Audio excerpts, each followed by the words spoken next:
It is. Governor Ehrlich, welcome. Bill Ryan, nice to meet you. Principal. Thank you very much Thank you so much for coming. Joe, I'm Lacey. Nice to meet you. These guys dress like this all the time? Yeah, no. Tim Fisher, President of Ehrlich. Good to see you. Pleasure. Good to see you. Good to see you. Nice to meet you. Chrissy, good to see you. Hi, Shen. Nice to meet you. Nice to meet you. Kurt Anderson, SGA. Good to see you. All right. Kristen Mitchell, the SGA advisor. Hey, Kristen, good to see you. They go into breakout sessions and learn how to be good leaders, review some issues on drugs and alcohol. Good. Avoidance. What's the drug situation here? What do you think? Well, we don't have a lot in school, but we have a lot of. We lost a football player this year to an accident. I saw that. No. Believing in your vision in order to be successful. So I am going to give you now a 5-minute condensed version of a leadership speech that I've given probably dozens and dozens of times. Greg's been with me over the years.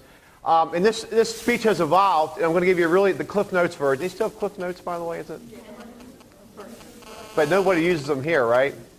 I've had some leadership positions, and I've observed over the years some aspects of leadership that I think are common to schools, principals, CEOs, presidents, governors, you name it, whether academia, whether business, whether athletics, whatever it happens to be, some common traits of leaders. And so the first one is consistency.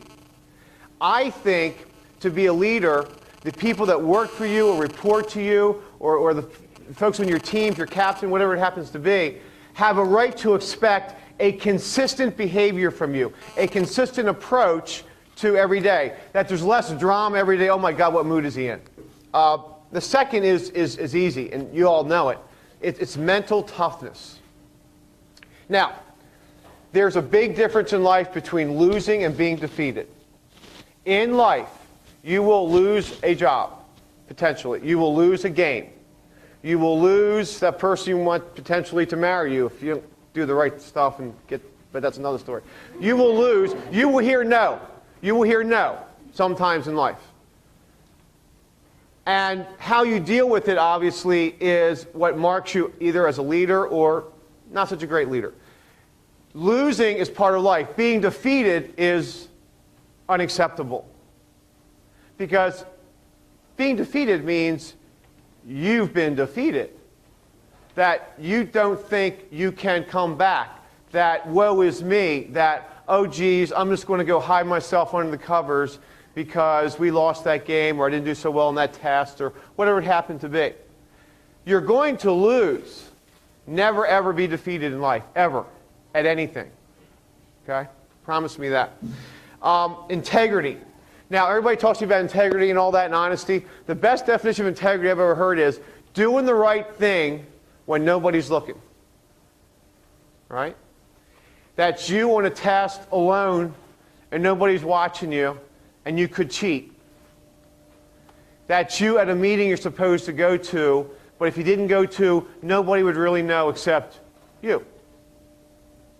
It's doing the right thing even though you understand nobody's going to give you credit for it, nobody's going to give you that attaboy, nobody's going to slap you on the back, nobody's going to grade you. It's just doing the right thing because in here and here, you actually know what it is.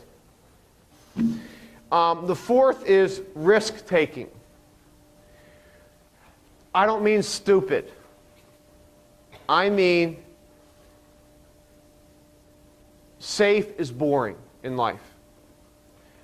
You have brains and looks and ambition, and you get to go to a great school, and you're going to go to college and graduate school and whatever it happens to be. You are going to be confronted many times in life with either safe or risky. Now, nobody, as I said, nobody's saying stupid risky. But to the extent you were safe, you may not be very successful in life. You may not be a successful leader. Risk-taking means that you might lose, by the way. And that goes back to lesson 3, right? Losing but not being defeated.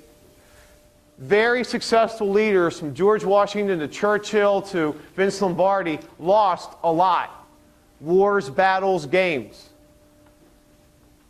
But they took risks, and they understood in taking risks, sometimes you have to do it in order to move forward. And you might lose. But you won't be defeated because sooner or later you'll come back. Fifth is it. Who has it? Come on, hands up. Who has it? I want to see every hand up.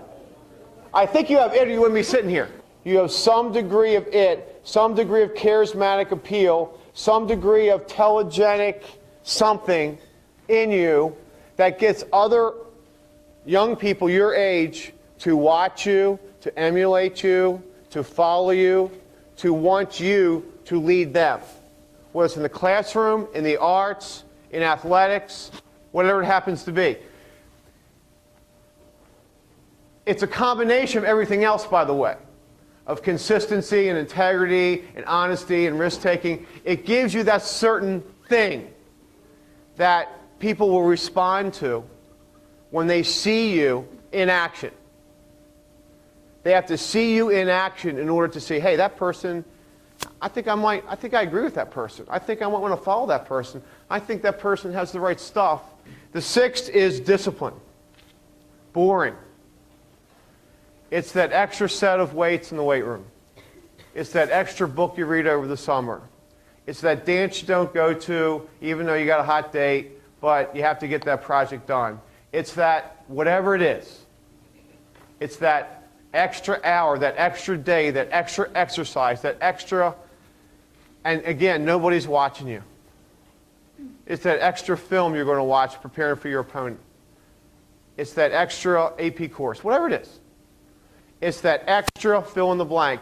A lot of your peers do not want to do it because they'll sacrifice whatever it is for fun, for watching the game, for the date, for watching the movie, for screwing around, for something.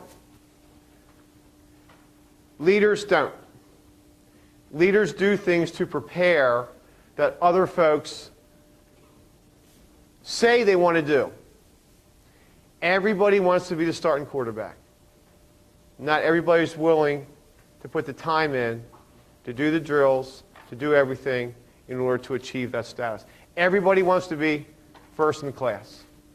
Not everybody's willing to put the extra time in to learn, to do the extra stuff to do it. Oh, the seventh is my favorite. The seventh is my favorite because it's the most important thing I'm going to tell you today. If I come back in 5 years and give you a test, I want you to remember this. If you don't remember anything else I said, jealousy, insecurity, it kills everything. It does. Some of you find that out right now in relationships. All right? Leaders are secure. Leaders are happy for other people. If you cannot be happy for another person's success, you are not a successful leader. If you associate yourselves with people who are insecure about your success, jettison them. Get rid of them. Walk away. Now. Sooner or later, they will hurt you, your organization, your school, your team, your business, something. This is really easy to say, but hard to live. Because jealousy is everywhere. Insecurity is everywhere. I cannot have those folks work for me insecure about their positions, insecure about my relationship with them, or if they were insecure about how well they did their job, they couldn't work for me. Insecurity kills everything. Jealousy kills everything. Relationships, businesses, teams, it will take you down.